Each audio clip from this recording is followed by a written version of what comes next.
pada waktu Nabi Ibrahim alaihissalam pada waktu itu masih merajalela dengan kondisi-kondisi yang jauh dari ketauhidan kepada Allah Subhanahu wa Ta'ala. Pada waktu itu ibadah dan ritual-ritual mereka adalah diwarnai dengan ritual-ritual yang bertentangan kepada Allah Subhanahu wa Ta'ala.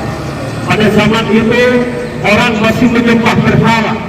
Pada zaman itu orang yang menyembah dan mengagungkan selain Allah Subhanahu wa Ta'ala.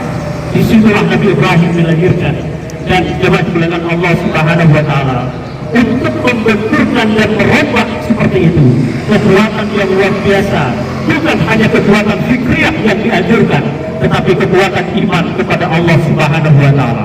Berpikirlah Nabi Ibrahim alaihissalam bagaimana kemudian mengajak umat ini menjadi umat yang tauhid kepada Allah, dengan kemudian harus berusaha untuk memberontak dan memecah kebetulan pola pemikiran umat pada waktu itu yang dipimpin oleh Raja Namrud.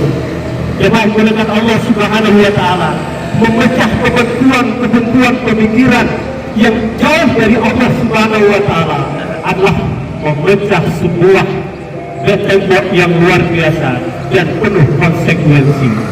Jemaah dengan Allah Subhanahu wa Ta'ala, bagaimana resiko untuk membuat sebuah perubahan, apalagi membuat perubahan dan mengubah akidah dan ketauhidan dan mengajak orang-orang pada zaman itu untuk fokus kepada Allah dan tauhid kepada Allah Subhanahu wa Ta'ala. Dakwah dilakukan oleh Nabi Ibrahim alaihissalam dengan mengandalkan logika. Bagaimana orang berpikir bahwa menyembah berhala sudah tidak ada zamannya lagi.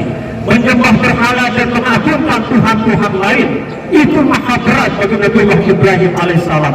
Berpikirlah beliau bagaimana kemudian mengadakan perubahan dan memecah kebutuhan pola pemikiran pada waktu itu.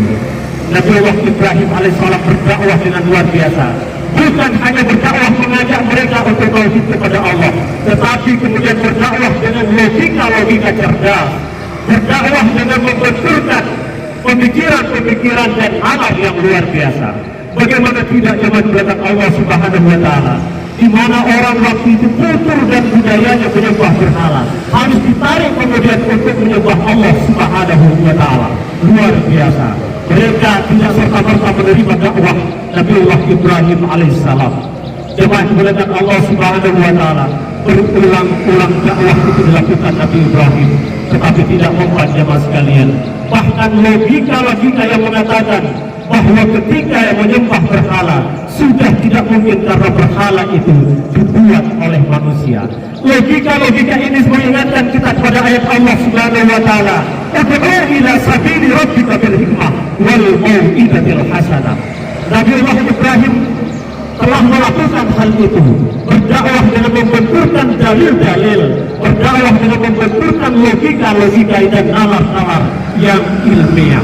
Tetapi pada waktu itu, karena kondisi dan kultur yang tidak memungkinkan, Nabi Ibrahim alaihissalam terpaksa menerima sebuah konsekuensi besar. Apa konsekuensinya jemaah di belakang Allah Subhanahu wa Ta'ala? Konsekuensinya adalah Nabi Ibrahim harus menerima hukuman dibakar hidup-hidup oleh Raja Namrud dan pengikut-pengikutnya. Lalu menyerahkan Nabi Ibrahim alaihissalam dengan kondisi dan konsekuensi seperti itu. Nabi Ibrahim adalah tokoh dan nabi yang maha kuat, tokoh dan nabi yang kuat idealismenya. Dia merelakan dirinya untuk dibakar hidup-hidup oleh Raja Namrud dan penduduk pada waktu itu.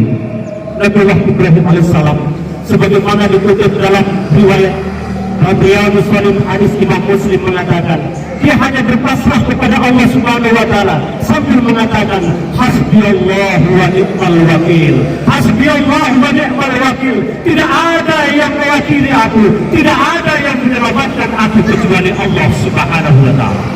Jemaah belakang Allah Subhanahu wa Ta'ala, pernahkah kita berpikir dan membaca ini dalam kehidupan kita?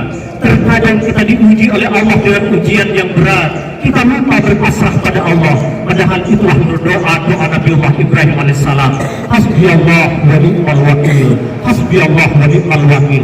Tidak ada yang memberikan solusi dan keselamatan kepadaku, hanya Allah saja yang berhak mendampingi aku dalam setiap problem dan masalah dalam kehidupanku. Itulah keyakinan Nabi Ibrahim alaihissalam. Benar jemaah sekalian Allah Subhanahu wa taala. Allah tidak membiarkan hambanya dizalimi. Allah tidak membiarkan hambanya yang tak tawakal kepadanya untuk dibiarkan begitu saja. Apa kata Allah Subhanahu wa taala? Menjawab doa Nabi Allah Ibrahim alaihissalam. Allah kemudian berkata kepada api itu, ya narutuni bardan wa salaman ala Ibrahim.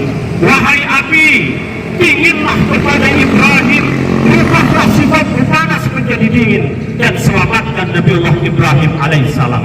Subhanallah jemaah sekalian, api yang menyala dengan tumpukan kayu yang luar biasa menjadi dingin, dirasakan panas oleh orang lain, tetapi dingin bagi Nabi Allah Ibrahim alaihissalam. Sebab apa?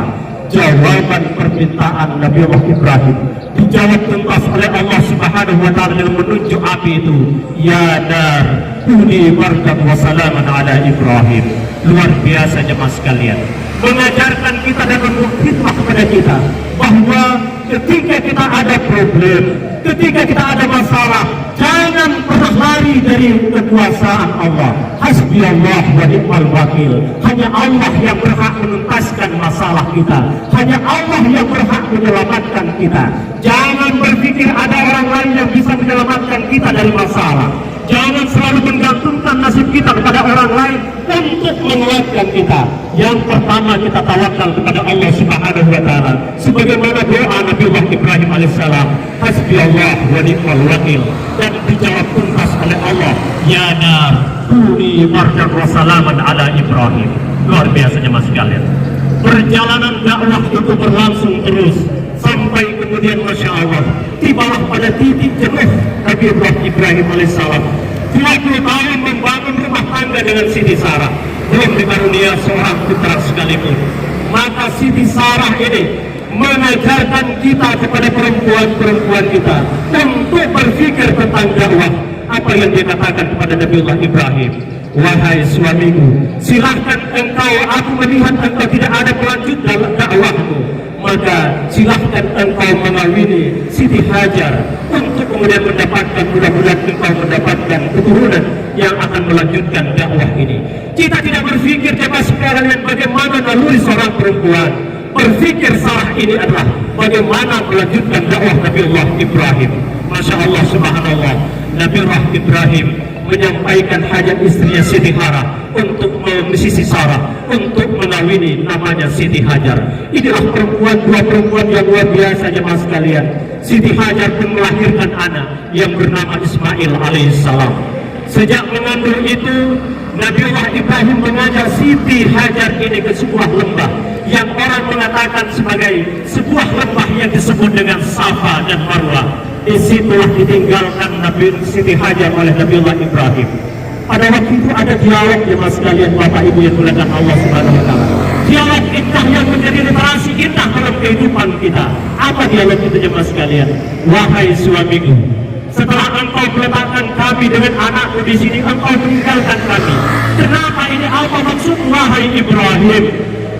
Nabi Allah Ibrahim tidak menjawab jemaah sekalian.